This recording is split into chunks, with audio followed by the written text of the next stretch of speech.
나오신 우리 성도님 모두가 이 소망이 넘치는 은혜가 임하셔서 항상 주의 복을 흘러보내는 자의 삶이 되기를 주님의 이름으로 축복합니다.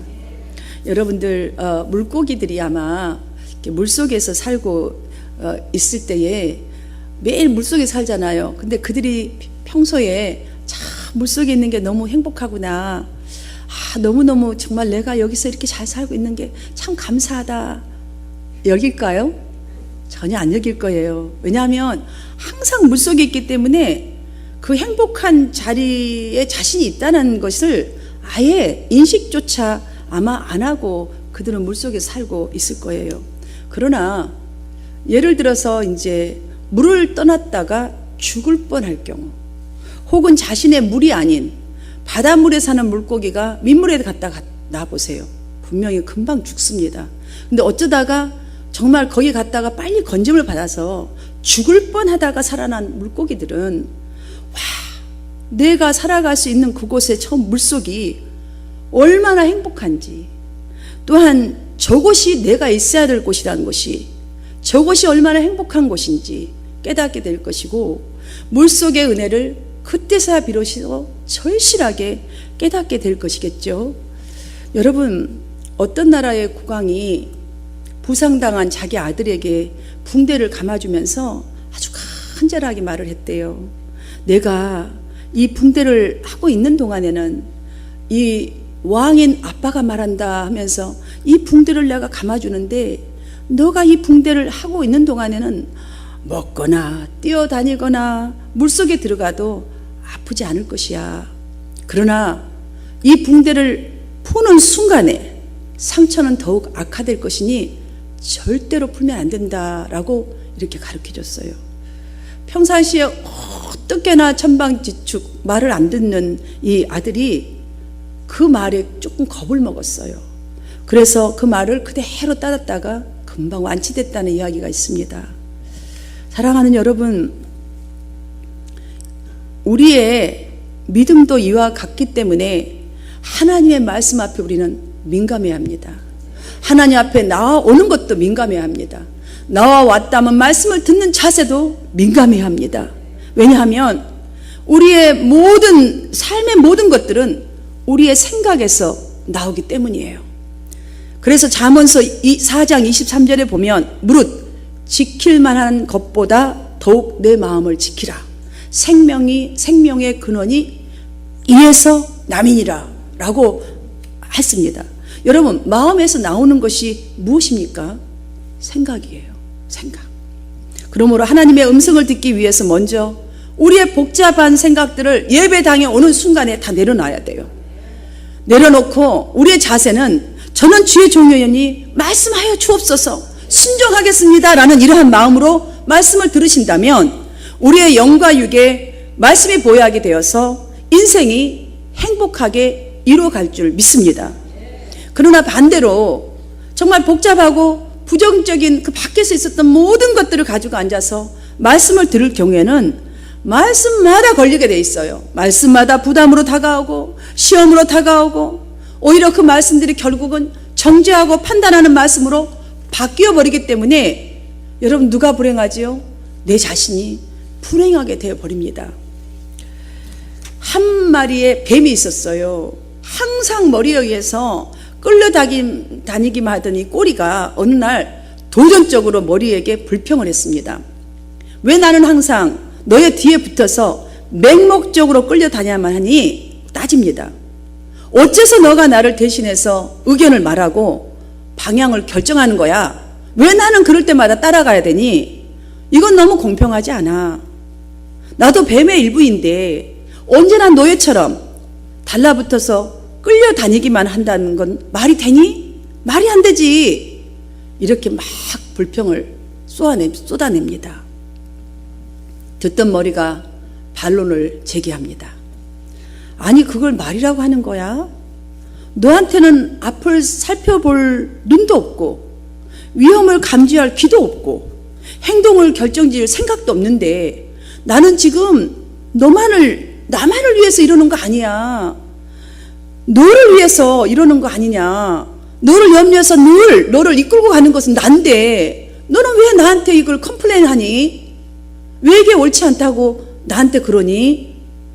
그러자 꼬리가 아주 콧방귀를 뀌면서 큰 소리로 비웃듯이 그따위 말은 귀가 따갑도록 지금까지 들어온 말이야. 그러더래요. 독재자나 압제자들은 모두가 자기를 따르는 이들을 위해서라는 명목하에 모든 걸 멋대로 주무르고 있는 거잖아. 그러면서 꼭 하는 말이 너같이 하는 거야. 이러대요.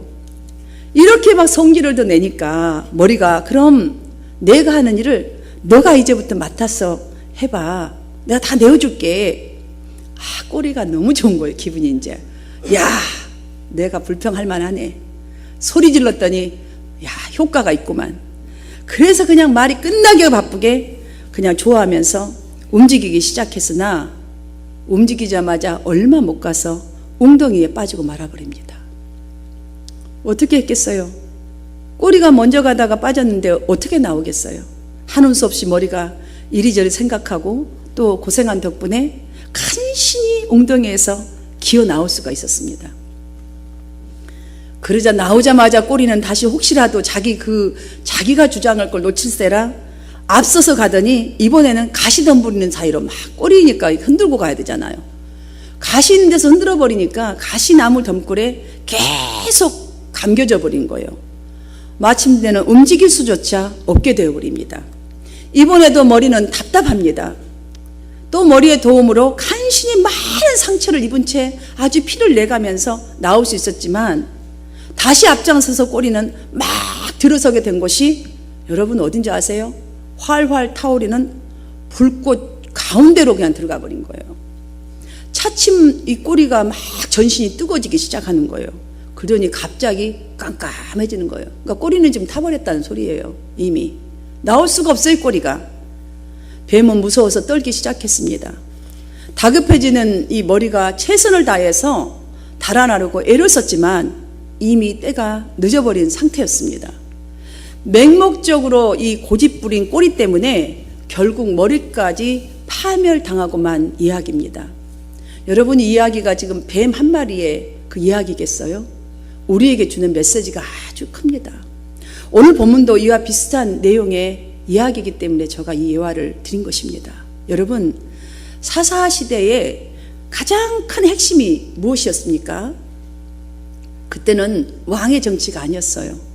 하나님께서는 영적인 지도자로 사사를 세워서 이스라엘 백성들을 다스리게 하셨지요. 그럼 지금 하나님의 뜻 가운데 지금 움직이고 있어야 합니다. 그때는 사사시대였기 때문에 그러다 보니까 각자 소견대로 활동하던 더 활동이 왕성했던 시대였다고 우리가 볼 수가 있겠습니다. 그렇기 때문에 어느 날 이스라엘 장로들이 지금 본문에 의하면 라마에 있는 사무엘을 찾아와서 다른 나라들처럼 자신들에게도 왕을 세워달라고 요구를 합니다. 그 이유는 두 가지입니다.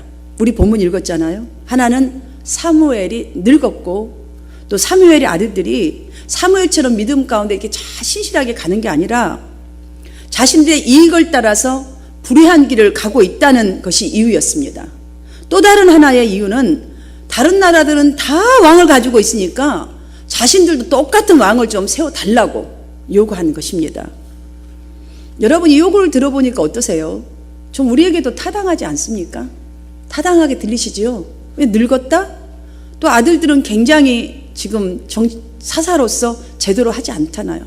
자기 이익 속을 따져가면서 이익을 추구하니까 마땅한 것 같지 않습니까? 충분히 이런 말 할 수 있다고 보시지 않나요? 문자적으로 보자면 그 당시에 이스라엘 백성들이 걱정한 것이 뭐예요? 미래에 대하여 불안하기 때문에 왕을 좀 세워달라는 거예요. 사사들 말만 듣자니까 사사들이 저 모양 저 꼴로 정치를 하고 있으니 안 되겠다는 소리잖아요. 그러니까 여러분 타당하게 들리시죠? 자, 만약에 이제 우리가 사무엘의 입장으로 돌아가서 생각해 본다면 사무엘이 지금 그런 말을 들었단 말이죠. 당신이 지금 늙었다고 하는데 여러분 내 자신이 내가 주름살도 많고 늙어가는구나 할 때도 참 찹찹하지만 남이 늙었다 그러면서 너무 많이 늙었어요. 좀 막 그래 보세요. 여러분 기분 어때요? 기분이요 내가 늙었다고 생각할 때보다 더 처참하고 기분 나빠요. 그렇잖아요. 다른 사람이 말하면 되게 기분이 더 나빠요. 더 꿀꿀하고 더 이상해요. 그리고요, 내 새끼예요, 속썩인 거 알아요.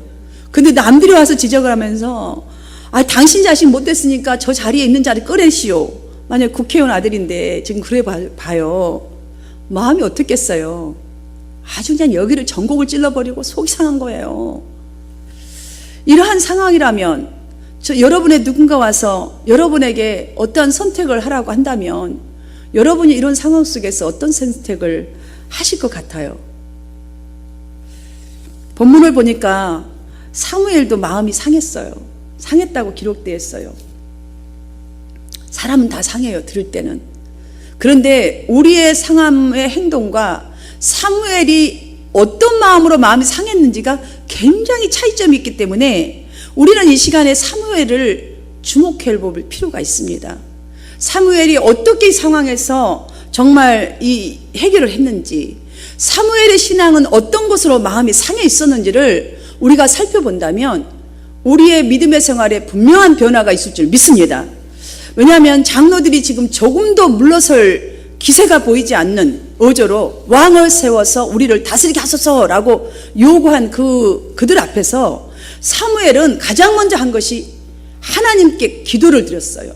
이 기도를 드렸다는 기록을 보아서는요, 그냥 속상해서 하는 기도가 지금 아닌데, 속상한 건 사실이지만 하나님의 뜻을 물었다는 기록으로는 보아야 합니다.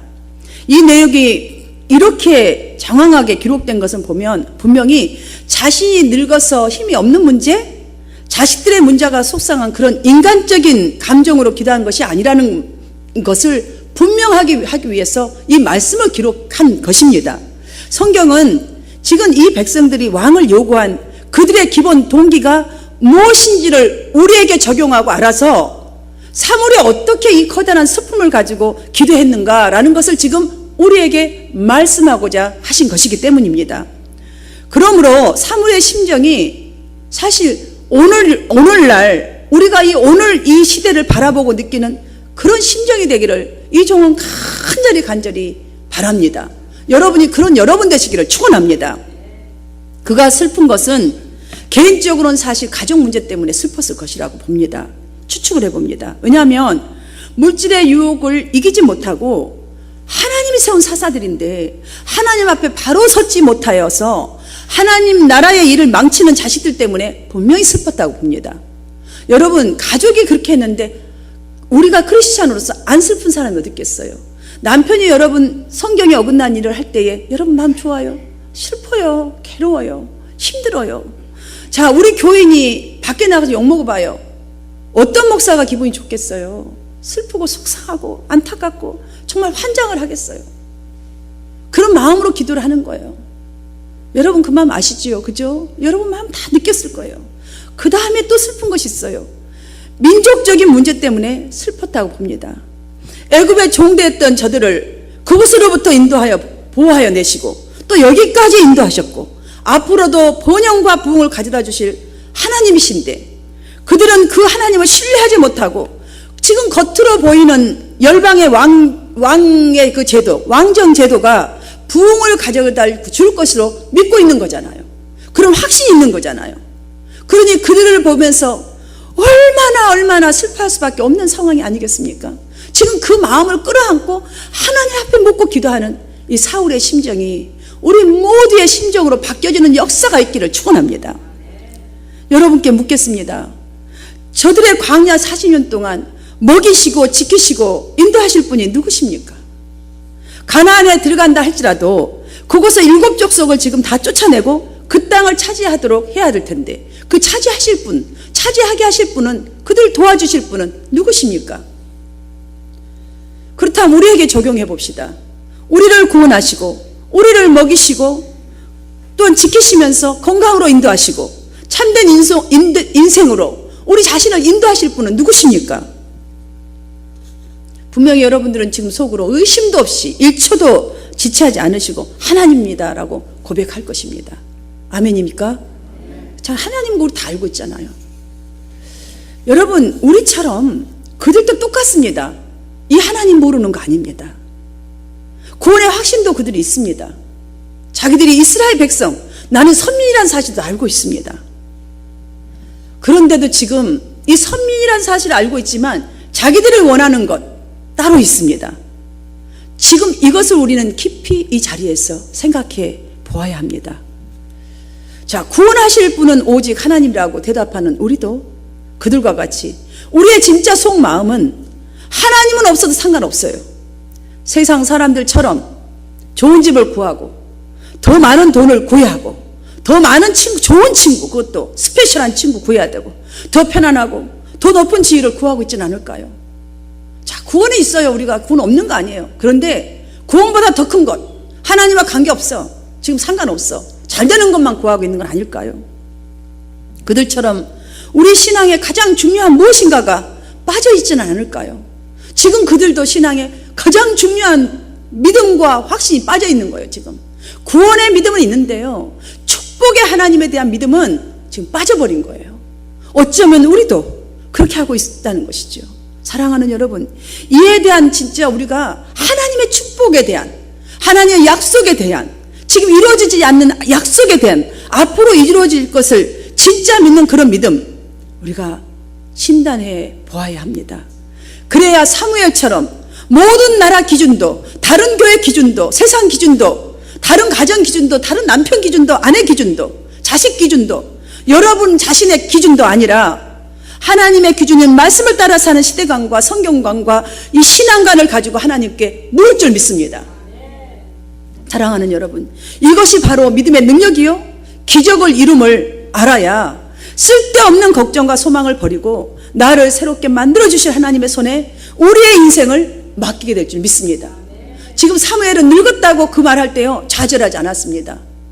하나님께 묻는 거예요. 늙은 건 뒤로 낸 거예요. 속상한 건 뒤로 한 거예요. 지금 자식의 문제, 정말 자기 늙은 것도 속상해지고 자식도 이런 거 속상해요. 지금 그들이 입고 가야 될 그들의 사사들인데, 지도자인데 이런 말을 들어보세요. 얼마나 처참하고 얼마나 그들에게 할 말이 없겠어요. 근데 이것은 다 뒤로 했어요. 여러분, 환경 뒤로 하시고요, 하나님께 그 환경을 그대로 한번 물어보십시오. 왜냐? 믿음으로. 이게 중요하다는 거예요. 이 확신, 믿음. 하나님은 오늘 사무엘 왕에게서 바로 이 부분을 가르치기 위해서 그들을 엄히 경고하고 그들이 다스릴 참왕, 하나님의 제도를 바로 가르칠 수 있도록 그들의 말을 다 들으라. 그러나 너를 버리는 것이 아니라 지금 나를 버리고 있다라고 영감을 주시지 않습니까?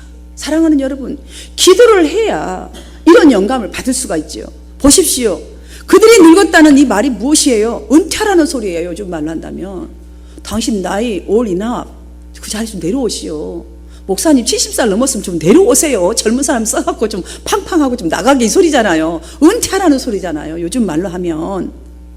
사무엘은 하나님의 음성 앞에서 지체치 아니하고 저들이 요구하는 이 왕정 체제가 되면 어떤 피해가 저들에게 올 것인지를 세 가지로 경고하고 있습니다.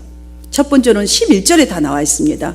세상 왕이 너희의 자녀들을 강제로 징집하여 자유를 빼앗을 것이고 자기들의 병거와 말을 돌보게 하고 향신료를 만드는 자로, 떡 굽는 자로, 그러니까 노동력을 착취할 것이라는 거예요. 자, 왕이 오면 좋을 것 같지만 너네들 걸 다 뺏어가지고 너희들은 결국은 노예로 산다는 거예요. 남이 보기 좋은 것 따라가다가 너희 망한다 이 소리예요. 자, 두 번째로 보면 15절부터 17절까지에는 백성들의 밭과 가수원에 피땀 흘려 얻은 소산의 11조를 떼어서 세금으로 다 내게 하는 거예요. 그 다음에 노비와 힘있는 소년들과 가축까지 끌어다가 자기들의 일을 시키는 것에 대한 고통을 당할 것이라고 경고했습니다. 그들이 지금 그걸 알고 지금 왕을 세워달라고 하겠어요? 그들은 남들이 보니까 자유롭게 사는 것 같고 왕이 있으니까 좋은 것 같을 뿐인 거예요. 여러분, 어떤 게 진짜 복인지 우리가 정말 영적으로 깨달아야 된다는 것이죠. 마지막으로는 그날에 너희가 택한 왕으로 말미암아 너희가 하나님께 부르짖어도 하나님께서 너희에게 응답하지 아니하리라 엄히 경고했습니다. 참 이들이 들었을 때요, 바로 돌이켜야 될 말씀들이에요. 사랑하는 여러분, 이 시간에 이 말씀이 여러분에게, 나에게 하는 말씀으로 꼭 들려지기를 주님의 이름으로 축복합니다. 여기서 보십시오. 첫 번째 경고를 보면은 하나님이 백성들이 원하는 것은 정말 세상 왕, 정말 정말 내가 그냥 성공할 것 같은 왕이지만 이것이 잘못됐다는 것이에요. 그것을 지적하는 것은 진짜로 너희들을 참되게 하고 너희들 참 행복을 가져다 줄 것은 유일한 구원자 하나님이심을 지금 똑바로 아는 것을 가르치고자 한 것입니다. 두 번째 경고를 보면 하나님의 뜻은 전혀 생각하지 않고 자신의 형편과 사정에 따라 구하는 우리의 어리석기 짝이 없는 기도 생활이에요. 기도예요. 어린아이와 같은 응석바지와 같은 이기적인 행동을 지금 지적하는 거예요. 이걸 깨달으라는 거예요. 하나님 이렇게 하라면 좀 한번 해보라는 거예요. 여러분이 옛날 것 같다가요 그러다가 하려면 우리 기억도 안 나요. 오늘 듣는 말씀 적용하시기를 주님 여러분을 축복합니다. 그렇게 하면 여러분들은 멋진 인생 살아갈 수 있습니다. 하나님의 말씀인데 하나님의 말씀을 따라 살아보세요. 하나님 같은 성품이 안 나오겠습니까? 세 번째 경고를 보십시오. 제도가 중요한 것이 아니라 하나님께 순종하며 그분의 말씀의 통치를 받는 것만이 소망이 넘치는 미래를 열어가는 진리임을 지금 깨달아 하라는 거예요. 이거를 가르치라는 것입니다. 우리 모두가 죄 용서받고 구원받았다는 이 믿음에서 끝나면 안 됩니다. 이뿐 아니라 하나님께서 결론적으로 베푸실 그 축복의 믿음, 이 확신, 여러분 이것으로 성장해 나가는 믿음을 추구하시기를 축원합니다. 바로 지금 이 부분을 말합니다. 구원받았고 천국 간다. 이것 정도 안 된다는 거예요. 그 정도를 가졌다면 이제는 하나님의 기업을 이룰 나라는 이 사실의 의식을 가지고 좀 살아나는 거예요. 그것을 추구해서 나아가는 신앙을 추구하라는 것이지요. 사랑하는 여러분, 이제부터 우리가 해야 될 것이 그렇다면 무엇이라고 보십니까? 하나님을 더욱 의지하는 것이에요. 그리하여서 마음속에 있는 불안, 우리 생각을 흔들리게 하는 것들, 이거를 약속에 신실하신 하나님의 이름으로, 예수 그리스도의 이름으로 극복하는 것입니다. 그의 이름만이, 그의 이름을 의지하고 그의 믿음을 붙드는 것만이 이 흔들리는 생각과 우리의 마음의 불안한 모든 것을 극복할 수가 있기 때문입니다. 여러분들 높은 절벽에 올라가 보시죠. 산 끝터리 같은데 아니면 가면 왜 큰 바위 같은 것도 있고 그렇잖아요. 거기서 이렇게 아래에 이렇게 내려보면요, 아니면 높은 여행 가서 뭐 이렇게 있는데 보면은 뭐 아래에서 나를 끌어당기도 아니는데 뭐 곧장 떨어질 것 같고 가슴이 막 뛰면 심장이 벌렁벌렁 하잖아요. 어떤 막 감정이 충동이 일어나면서 막 곧장 떨어져 죽을 것 같은 생각이 드는 거예요. 여러분, 그 감정에서 멈춰버리면 겁나라 그러다 내려오잖아요. 근데 만약에 이제 그 점프, 여러분 그 뭐라 그러죠? 점프 다이버라 그러나요? 하여튼 뭐 우리 딸은 너무 좋아요. 무슨 여자아이가 그렇게 겁이 없는지 몰라요. 막 저기 막 낙하산 같은 데 타고 확 떨어지고 무슨 서티피케이션도 받고 이러더라고요. 나는 그것만 봐도 심장이 떨려. 그것만 봐도, 그 서티피케이션만 봐도. 저는 땅에서만 딱 떨어지면 심장이 벌렁대거든요. 여러분, 그런데 정말 그걸 한번 딱 떨어져 보면요, 그 겁나는 것에 멈추지 않고 한번 딱 시도를 해본 사람은 그때 그 불안을 이길 수 있는 것이 뭔지 알아요. 뛰어내리니까 안 불안한 거. 이미 떨어져 버렸잖아요. 그러고 나면 이게 뭐가 탁 펴주니까 야호 막 이렇게 하잖아요. 그 기쁨? 그 결정적인 그것이 무엇인지 떨어져 보니까 아는 거예요. 높이 떨어져서 참 나는 그 기분이 무엇인지 경험하게 되죠. 사랑하는 여러분, 우리가 이 불안, 이 마음의 복잡한 것들 정말 이길 수 있는 것은요, 시편 기자는 39편 7절에서 주여 이제 내가 무엇을 바라리요? 나의 소망은 주께 있나이다. 이 믿음으로라면 분명히 우리의 불안한 생각, 복잡한 모든 것들 극복할 줄 믿습니다. 또 하나 있습니다. 눈에 보이는 세상 왕이 아니라 살아계신 하나님을 더욱 의지하는 거예요. 여러분, 이 세상에 누구를 믿을 수 있어요? 여러분이 믿을 수 있는 사람 누가 있습니까? 우리 남편하고 이렇게 많이 살아도요, 왜 우리가 잠자는 남편도 다시 봐야 된다, 이거 말을 해요. 언제 무슨 짓을 할지 모르니까 못 믿어요. 내 마음을 다 준 그 사람인데도 못 믿으니까 이런 말이 나왔을 거 아니에요. 참 사무엘을 통해서 강하게 감동받은 것은 모든 것을 주님께 묻고 있다는 거예요. 그 다음에 또 한 가지는 모든 통치를, 주님의 통치를 받으려고 하는 그 신앙 자세입니다. 너무나 멋지지 않습니까? 늙었다고 아우성치는 그들 앞에서 하나님께 묻는 거예요. 하나님, 내가 늙었지만 지금이라도 내가 마지막으로 해야 할 일이 무엇입니까? 어떻게 해야 합니까? 묻는 것. 자, 하나님의 통치를 내가 받겠다는 이 신앙 자세, 여러분의 자세가 되시기를 축원합니다. 이런 자세는요, 환경에 상관이 없습니다. 하나님은 나를 인도하시고 나를 사랑하신다는 확신이 있습니다. 이러한 믿음으로 상황과 이 문제 속에서 하나님의 뜻과 계획을 그래야만 찾을 수가 있는 것입니다. 이러한 믿음으로 여러분, 이러한 믿음으로 나아가고 이러한 믿음을 지켜나갈 때에 하나님께서는 분명히 저와 여러분의 미래에 소망 있게 하시고 항상 복된 길로 인도하여 주실 줄 믿습니다. 하나님의 이 사랑, 그 다음에 이 믿음, 축복하실 그 주님의 믿음을 가지고 하나님께 신뢰하고, 하나님을 신뢰하고 하나님께 의뢰하고 하나님의 통치를 받는 여러분의 삶이 되시기를 주님의 이름으로 축원합니다.